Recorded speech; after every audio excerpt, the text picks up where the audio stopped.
അഭിമന്യു വധക്കേസിൽ കോടതിയിൽ നിന്ന് കാണാതായ മുഴുവൻ രേഖകളും പുനഃസൃഷ്ടിച്ച് പ്രോസിക്യൂഷൻ.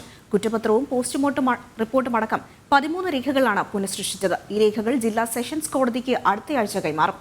ഈ മാസം 18-നാണ് കേസ് കോടതി പരിഗണിക്കുന്നത്. കുറ്റപത്രം, postmortem certificate, casualty register, CRPC മൊഴികളടക്കം 13 സുപ്രധാന രേഖകളായിരുന്നു ജില്ലാ പ്രിൻസിപ്പൽ സെഷൻസ് കോടതിയിൽ സേഫ് ലോക്കറിൽ നിന്ന് നഷ്ടമായിരുന്നത്. ഈ രേഖകളെല്ലാം പ്രോസിക്യൂഷൻ പുനഃസൃഷ്ടിച്ചിട്ടുണ്ട്. പുനഃസൃഷ്ടിച്ച രേഖകൾ പ്രതിഭാഗത്തിനും പരിശോധിക്കാൻ അവസരമുണ്ട്.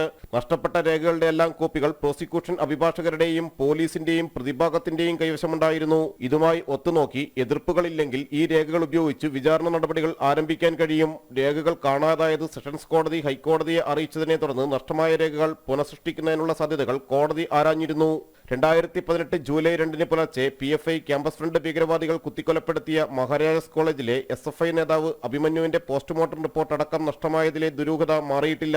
ഇതിനൊപ്പം പ്രധാനമന്ത്രിക്ക് വധഭീഷണി ഉയർത്തിയ UAPA കേസിലെ രേഖകളും നഷ്ടമായത് ജനൻ TV പുറത്തുവിട്ടിരുന്നു. 5 തമിഴ്നാട് സ്വദേശികൾ പ്രതികളായതായിരുന്നു 2016 കേസ്. ജനം, കൊച്ചി.